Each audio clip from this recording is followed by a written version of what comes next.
karena saya sudah cakep, saya nggak usah pakai pantun.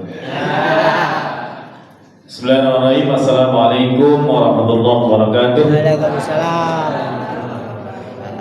Alhamdulillah, puji syukur kehadirat Allah yang Maha Penyayang, tak alam kepala dengan kasih sayang yang tak pernah hilang kepada orang-orang yang selalu berhati lapang. Niki suasana di remang-remang, nikmun garmadang. Jadi saya tidak boleh panjang-panjang karena biasanya ngantuk menjelang. Pendek saja, yang penting cemerlang dan ada yang bisa dibawa pulang. Tentunya Mas Rohim tadi ya. Allah yang Maha Ghafur, Allah yang Ghafur yang menjadikan kita hamba penuh syukur, jauh dari sifat kufur yang bisa buat kita hancur lebur hingga masuk ke liang kubur dengan takdir Allah yang tak mungkin diundur. Mudah-mudahan ikut BA tidak ngawur dan ngelantur, apalagi tunduk mendengkur, iler meluncur. Saya berdoa Bapak Ibu semoga termasuk orang-orang yang mujur dan mabrur sehingga kehidupannya penuh dengan makmur.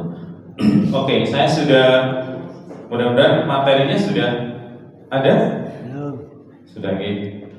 Ini satu-satunya materi yang sangat teoretik dalam Baitul Arqam sebenarnya. Tapi semoga tidak usah sampai jam 10. Itu kelamaan. Biasanya ngaji kuliah subuh ini kan hanya 1 jam Pak ya. Itu saja sudah diskon turu, dolanan HP dan lain-lain biasa. Jadi ini tidak lama-lama. Saya ingin awali perbincangan kita dengan pernyataan salah seorang aktivis partai tertentu yang mengatakan begini di depan saya.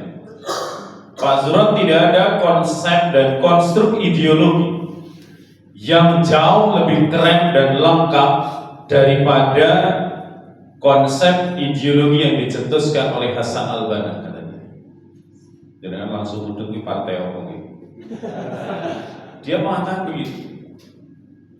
Saya tidak pakai dalil apapun Bapak Ibu sekalian. Lalu saya jawab anak itu, tapi kamu sadar enggak kalau konsep yang kamu banggakan itu babak belur di negaranya sendiri? Dia mulai mikir panjang, oh iya kan Ikhwanul Muslimin itu kan bahkan dibubarkan kan oleh pemerintah Mesir pada saat itu. Bahkan bertikainya antar elit IM itu kan luar biasa. Misalnya kalau kita baca sejarah, Sayyid Qutb itu kan digantung, dipancung ya, malah dipancung oleh Presiden Gamal Abdel Nasser yang teman satu kosan istilahnya dalam sejarah berdirinya IM pada saat itu. Kalau Anda bandingkan dengan Muhammadiyah, saya kira Muhammadiyah itu sudah melampaui lebih dari 1 abad, faktanya tetap hebat ya, meskipun agak ramai soal tambang itu urusan belakangan gitu kan. Tetapi dia bertahan luar biasa melampaui 1 abad. Kalau Anda mau membandingkan IM dengan Muhammadiyah, baca konstruk ideologi Muhammadiyah, Anda akan paham. Saya katakan begitu. Akhirnya sekarang jadi pengurus PDN dan sudah keluar dari PKS. Ya alhamdulillah, setelah syahadat Muhammadiyah akhirnya dia keluar dari partai ya. Begitu. Nah, kemudian kalau Bapak Ibu pernah membaca kalimat Pak Jindar Tamimi, jadi beliau itu pernah mengatakan begini. Jika kamu sekalian bergabung dengan Muhammadiyah tanpa berusaha memahami Islam yang sebenar-benarnya, maka Anda akan menjumpai Muhammadiyah itu hanya sebagai sebuah organisasi. Tetapi kalau kita masuk ke dalam Muhammadiyah dengan niatan mempelajari Islam yang sebenar-benarnya, maka kita akan mendapati Muhammadiyah itu sebagai sebuah gerakan. Jadi ada falsafah yang sangat berbeda. Saya sering contohkan, kalau Bapak Ibu sekalian berada di tengah kaum minoritas, jadi kita minoritas, mayoritasnya adalah tetangga sebelah. Selama 40 tahun kita tetap minoritas dan tidak dipakai pikirannya dan hidupnya tidak bermanfaat untuk mereka dan tetap dikucilkan, maka sejatinya kita bukan Muhammadiyah, karena kita tidak bergerak sama sekali. Meskipun kesana kesini badainya paling keren misalnya kan. Tapi kalau kita tidak bermanfaat bagi mereka, karena falsafahnya adalah gerakan itu ya bergerak. Kalau tidak bergerak, maka sejatinya orang itu bukan Muhammadiyah. Sederhananya begitu. Kira-kira kalimat yang yang bisa saya tangkap dari kalimat Pak Jindar tadi. Pak Jindar ini kan kalau bapak-bapak yang sepuh pasti sudah pernah bertemu beliau kan. Beliau ini kan dikenal sebagai ideolognya Muhammadiyah. Kira-kira semacam kalau di PBM saya ini sama-sama Pak Jumari lah. Pak Jumarinya PP itu adalah Pak Jindar Tamimi.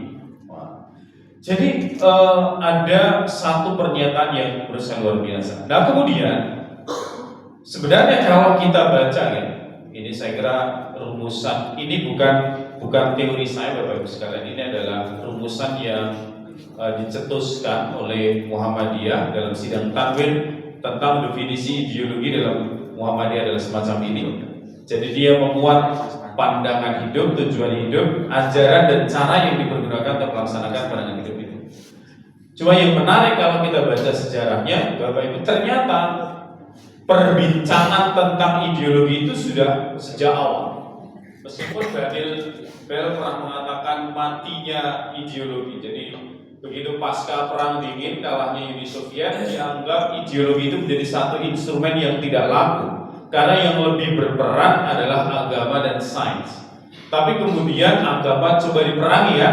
Misalnya kita baca Samuel Huntington dan seterusnya. Tapi faktanya kan tidak demikian. Misalnya begini.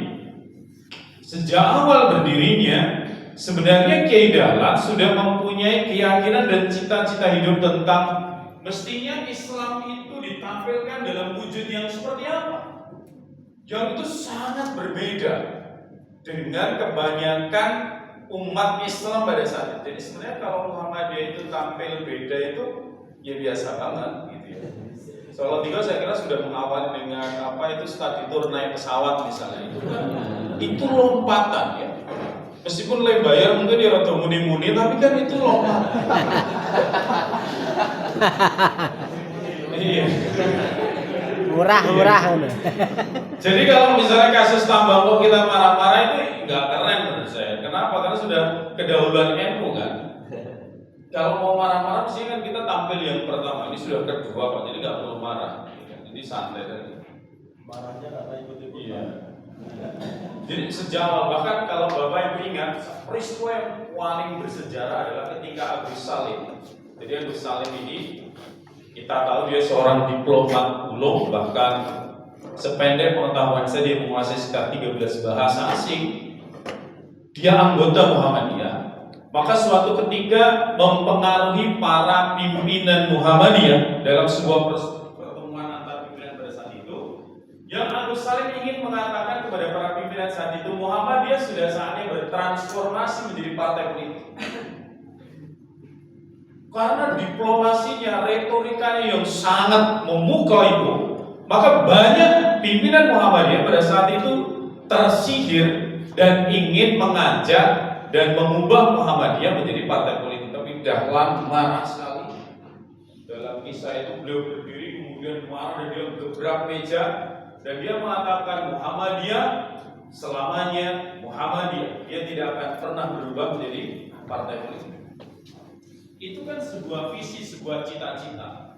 Jadi sebenarnya kalau kita hari ini diguncang dengan sebuah isu besar, itu bukan hal baru. Sejak awal sudah zaman Pak Air panjenengan mesti kemutan waktu isu tentang asas tunggal kan. Lalu politik helm yang digunakan Pak Air itu bisa menundukkan Pak Harto yang begitu besar kekuasaannya dan mampu menjembatani perbedaan. Saat itu kan orang Muhammadiyah hampir saja terbelah menjadi dua arus besar antara setuju dengan asas tunggal dengan yang menolak kan. Tapi politik helm itu kayak semacam menjembatani sesuatu perbedaan yang tadinya nggak bisa dipertemukan akhirnya bisa. Jadi Pak AR tampil menjadi juru selamat lah pada saat itu.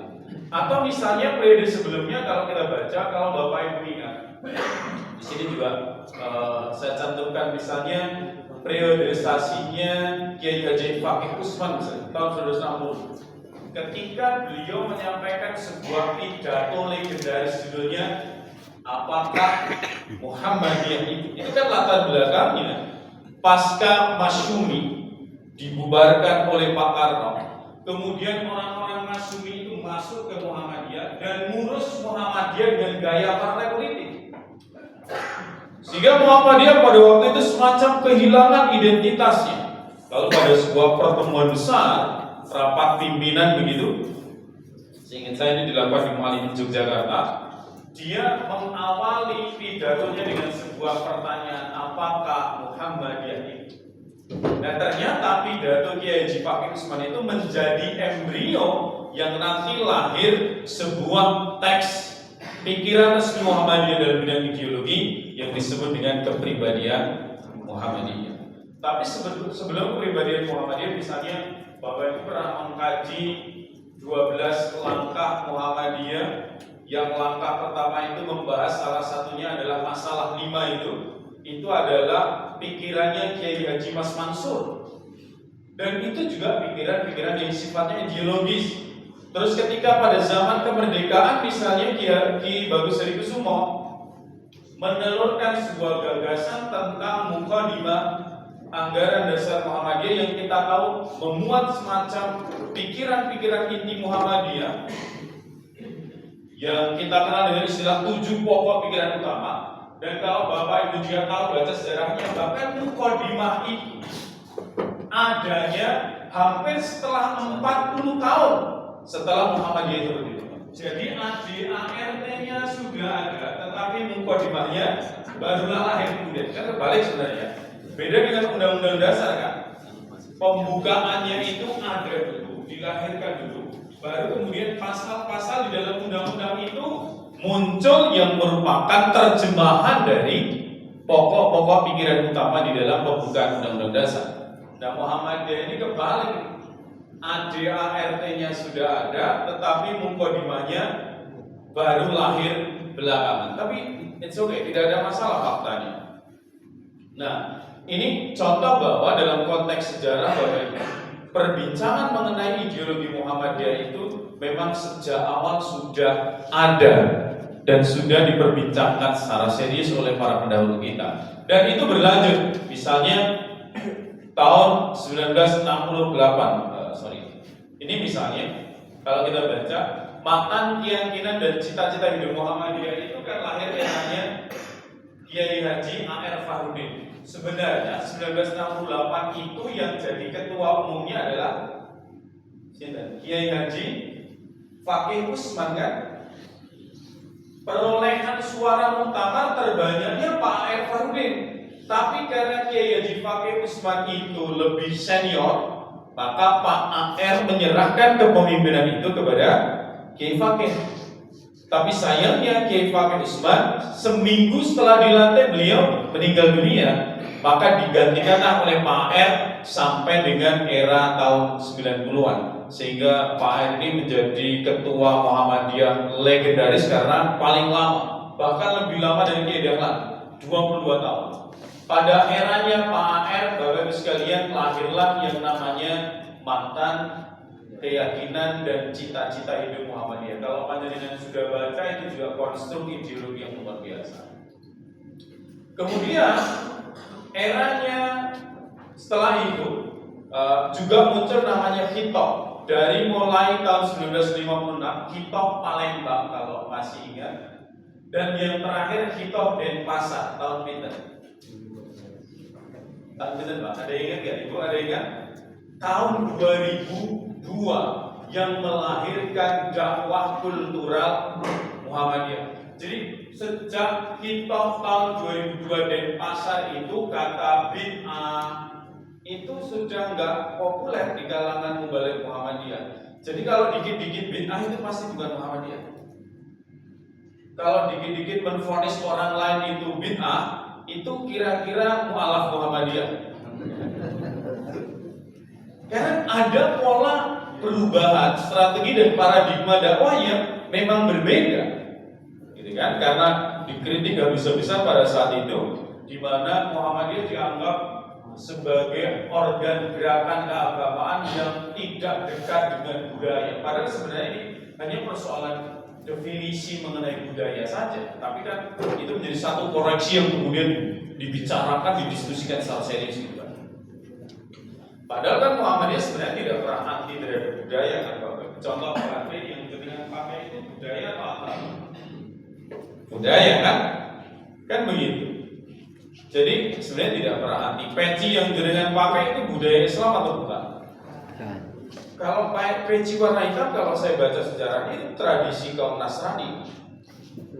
Sebenarnya bukan tradisi Islam, itu tradisi kaum Nasrani. Hanya punya jenengan karena sudah disahadatkan Islam lah kira-kira pecinya itu kan. Apalagi dipakai untuk sholat aman ya. Kan memang amal usaha Muhammadiyah juga niru-niru Kristen kan. Kristen punya rumah sakit, kita bikin rumah sakit. Kristen punya sekolah, kita bikin sekolah. Kristen punya panti, kita juga bikin panti. Kalau kita baca kan sebenarnya mirip-mirip saja. Gitu. Dan itu wajar karena dulu Kiai Haji Ahmad Dahlan kalau kita baca kan ide pembaharuannya menggabungkan 3 entitas sekaligus dalam satu tarikan nafas, dan ini tidak pernah dilakukan oleh para pembaharu lain. Islam yang dia ambil spiritnya dari Arab, kemudian modern diambil dari Barat, yang dia ambil dari sisi metodologinya, dan wisdom itu adalah budaya Jawa yang dia gabungkan 3 hal itu. Kalau Anda baca misalnya Abdul Jamaluddin Al-Aghori, nggak ada yang idenya secerdas Kiai Haji Ahmad Dahlan. Jadi kalau membandingkan Syekh Muhammad Abdul dengan Kiai Dahlan itu rasanya nggak apple to apple. Karena Abdul hanya mewariskan 1 Al-Azhar, Kiai Dahlan ini mewariskan 172 perguruan tinggi. Jadi ya, lebih keren Kiai Dahlan ya. Lemani ngomongin soalnya Muhammad Abdul Wisra orang.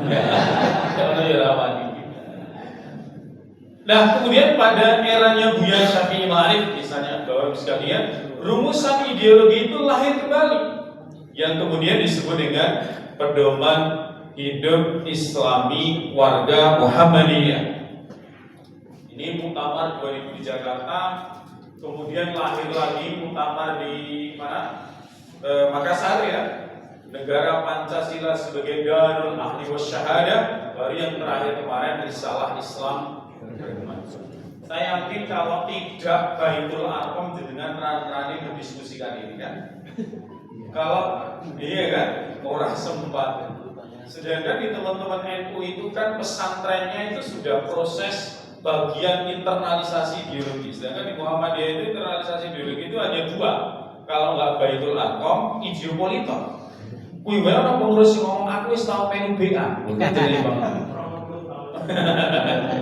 Padahal paradigmanya sudah sangat berbeda begitu. Kemudian Bapak Ibu sekalian, kita lanjut coba ya.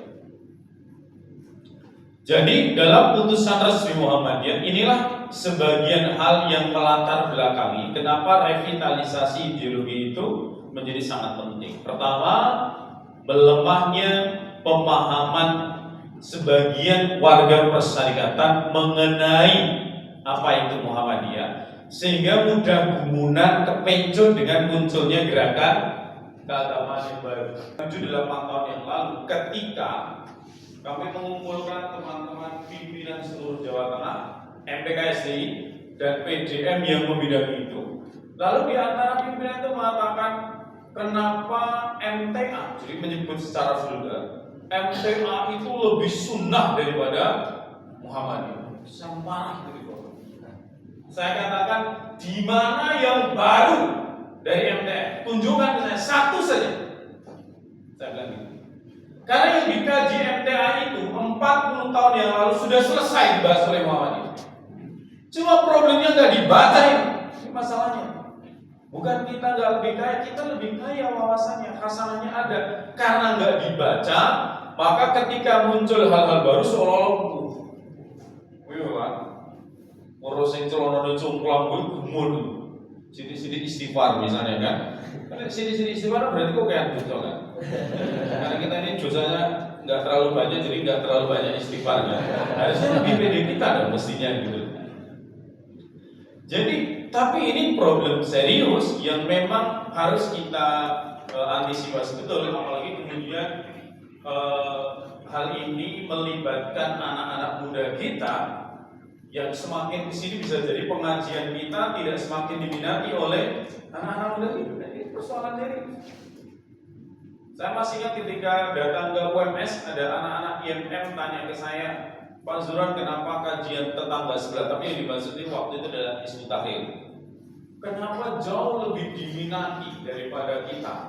Lalu saya tanya, dan memang tema kajian mereka apa? Mereka itu temanya itu Ustaz, urgensi hijrah untuk mendamaikan hati. Terus tema kajianmu apa? Revitalisasi ideologi Muhammadiyah. Ya bener nek ora peminate. Nek kono seneng nek kene keracunan ta.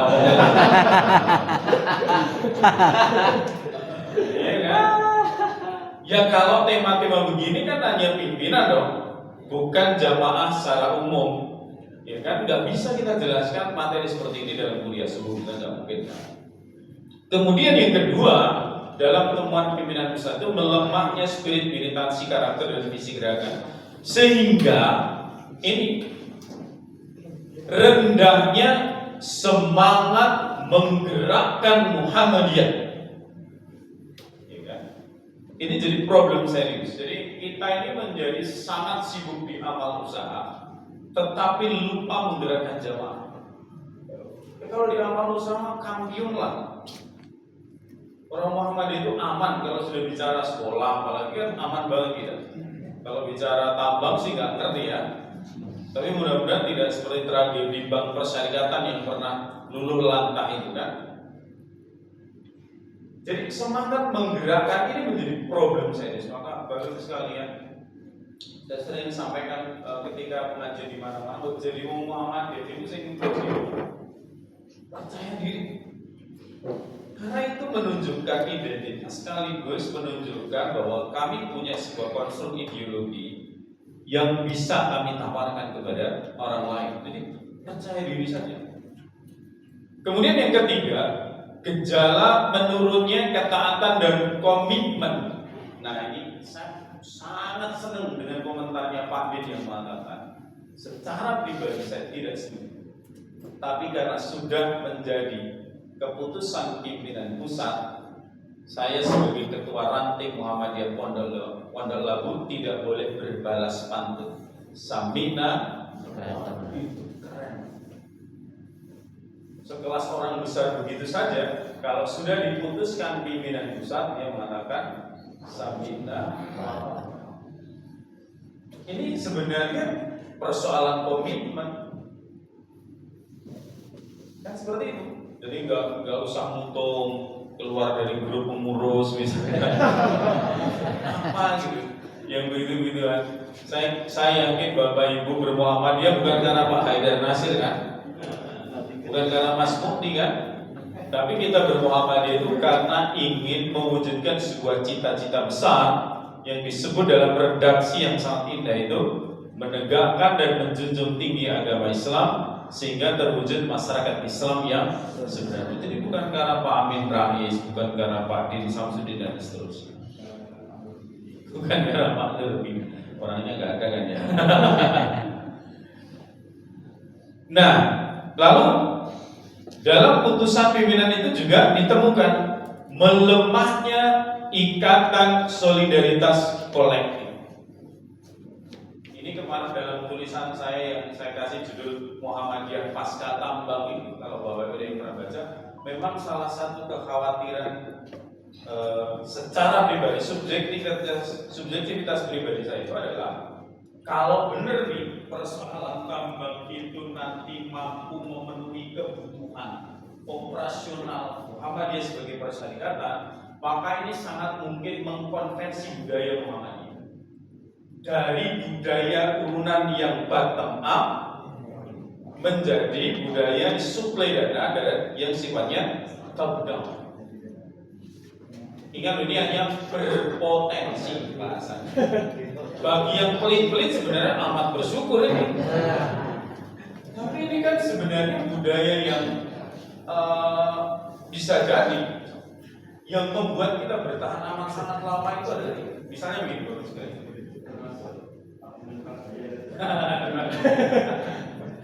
Misalnya begini, coba dicek masing-masing deh. Ini kan soal itu dia gambar rumah sakit ya. misalnya ya, atau bangun sekolah, bukanlah yang babak belur jenengan, nibonangi jenengan, dipai wong jenengan, berdarah-darah membangunnya jenengan. Tapi begitu jadi, sing tanda tangan jenengan sama pimpinan besar. Pimpinan besar. Roda hitam terjadi. Gila kan itu? Bahkan ketika jadi sesuatu yang kita perjuangkan sendiri saja, ketika jadi kita diajarkan tuh tidak boleh menamai itu dengan nama kita. Tapi bagi saya itulah yang membuat Muhammadiyah itu bertahan sampai sekarang. Wah, ini kerennya di sana.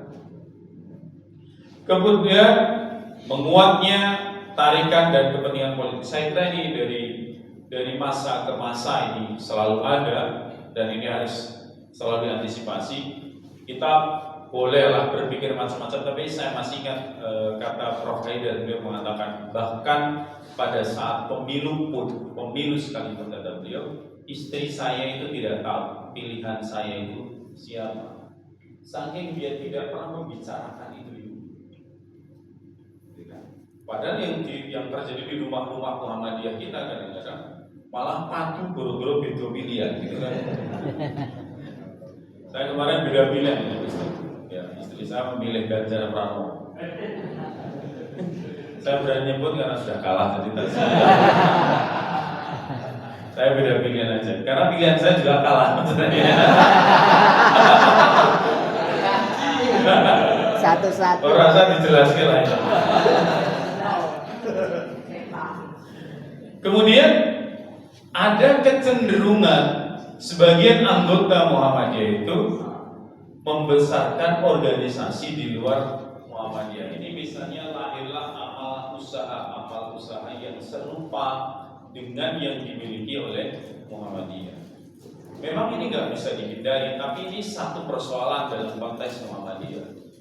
Problemnya kan contohnya ada, misalnya di kita kan Pak Amin Rais punya Budi Mulia misalnya, dan itu bukan asetnya Muhammadiyah. Atau tempo dulu Buya Hamka mendirikan Al-Azhar. Dalam konteks organisasi itu menjadi satu persoalan karena kita ini belum punya budaya franchise layaknya teman-teman NU. Teman-teman NU itu kan pesantren itu milik masing-masing, tapi mereka bersepakat untuk tetap NU. Iya kan? Nah, problemnya karena kita ini biasa seperti holding company itu, ketika ada yang mendirikan sendiri maka dianggap bukan menjadi bagian dari kita, tidak berafiliasi dengan kita, dan dia yang mendirikan juga merasa terpisah dengan kita. Nah, ini perlu dijembatani, ini tugasnya sama-sama MPK atau Majelis Tabligh ya. Hal-hal semacam itu menarik ya. Kemudian ada lagi berbagai paham eksternal, ada Muhammadiyah, Salafi ya. Kemudian ini macam-macam, ada Mutan, ada Mutar, ada Munas, Muhammadiyah Marhainis kan, Munas kan. Kemudian kalau Mutan itu Muhammadiyah Tarbiyah gitu ya. Mutar itu Muhammadiyah Tarbiyah, Mutan itu Muhammadiyah ya, Puritan dan lain-lain kira-kira, dan ini bermunculan termasuk di kita itu sampai sekarang. Makanya kenapa Baitul Arqam penting itu karena resiki para makhluk halus yang ada di sini ya. Lalu yang terakhir, problem yang kita hadapi sekarang adalah digitalisasi agama dan media sosial yang mempengaruhi perubahan perilaku. Dan ini saya kira sebuah fakta, ini real, yang kalau tidak bisa diantisipasi, jangan-jangan nanti corak keberagaman yang kita tawarkan ke masyarakat itu sudah semakin tidak diminati, Bapak Ibu sekalian. Dan itu serius, karena ini mempengaruhi perubahan perilaku yang sangat mendasar. Saya masih ingat begini, misalnya panjenengan sing sepuh-sepuh mesti kemutan kata-kata ini. Simbah dulu punya nasihat pada anak cucunya itu, mbok bocah iki ora mung turu ki panganan ra iso teko dhewe. Bener gak Ibu? Iya kan? Tapi kan falsafah itu sekarang sudah gak bisa dipakai. Turu niku panganan teko dhewe saniki. GoFood. Teturan itu kalau dolanan HP tanganan lewat dhewe. Jadi falsafah itu nggak bisa dipakai. Padahal maksudnya buat sing produktif gitu kan? Maksudnya. Nah ini perubahan ini menjadi sangat luar biasa. Bahkan saya kemarin ketemu salah seorang guru cerita begini, guru SMP, Pak Zuran tahu nggak? Ada remaja siswa kita bunuh diri dengan cara saya kurang hatinya itu terus diposting di IG. Keren. Keren. Tahu nggak apa komentar netizen yang teman-teman dia itu? Kok nggak ngajak-ngajak sih? Payah. Iya kan? Coba apa jawabannya? Cukup kita datangi, kita marahi? Nggak bisa, karena itu perubahan. Dan ini serius. Nah, apakah Baitul Arqam kita bisa menyelesaikan itu? Ya, kayaknya berat juga ya kalau Baitul Arqam yang diandalkan. Nah, kenapa persoalan ideologi itu menjadi penting bagi Muhammadiyah? Karena dia punya fungsi memberi arahan ya, mengenai sistem paham kehidupan. Jadi kalau dalam teori organisasi itu Muhammadiyah itu termasuk kategori the living system. Coraknya, jadi organisasi yang dia punya sistem, yang sistem itu hidup menyatu dalam kehidupan anggotanya. Jadi anggota Muhammadiyah dengan Muhammadiyah itu bukan sesuatu yang terpisah. Artinya kita menjadi Muhammadiyah itu tidak hanya di Baitul Arqam atau rapat PDM, tetapi begitu sampai rumah kita merasa tetap menjadi bagian dari Muhammadiyah. Itu namanya the living system. Jadi sistemnya itu tumbuh subur hidup dalam diri. Kan ada yang misalnya contohnya partai politik ya, kalau saya menjadi bagian dari partai politik itu ketika berjumpa partai, rapat dalam forum partai, tapi begitu kembali ke masyarakat, saya masyarakat umum. Di Muhammadiyah tidak, karena begitu kembali ke masyarakat kan idealnya cara ibadah kita, cara bertetangga kita kan sudah diatur semua tadi dalam rumusan-rumusan ideologis yang sudah ditetapkan Muhammadiyah. Loh, apakah Muhammadiyah itu agama? Ya tentu bukan kan. Muhammadiyah hanya kendaraan untuk memperjuangkan dan memahami agama, mengikat solidaritas kolektif, membentuk karakter orang Muhammadiyah secara kolektif. Nanti bisa dibaca kepribadian Muhammadiyah itu, 10 sifat Muhammadiyah itu ada dalam kepribadian Muhammadiyah. Dan memang kalau kemarin saya terpaksa membaca ulang ketika Grassroots Muhammadiyah mengkritik habis soal putusan PP itu, ternyata dalam kepribadian Muhammadiyah yang sampai sekarang belum dirubah itu, salah satu poinnya adalah bekerja sama dengan pemerintah. Jadi tidak pernah tersebut di dalam klausul resmi Muhammadiyah bahwa Muhammadiyah itu adalah oposisi negara. Tidak ada sama sekali. Kalau ada yang mengatakan Muhammadiyah itu sebaiknya sebagai oposisi negara, itu kan selera orang yang kalah kontestasi gitu loh maksudnya. Residu politiknya belum hilang, lalu harapan satu-satunya tinggal Muhammadiyah, sebaiknya Muhammadiyah menjadi oposisi negara, tapi itu menyalahi prinsip dan ketetapan yang sudah disepakati bersama. Itu dalam kepribadian Muhammadiyah ternyata disebutkan semacam itu. Nanti dalam PHIBM itu ada kan, dalam konteks bernegara, dalam konteks bermasyarakat itu ada semuanya. Dan ini saya kira bisa dibaca ya. Kemudian mengorganisasikan dan memobilisasi seluruh elemen gerakan.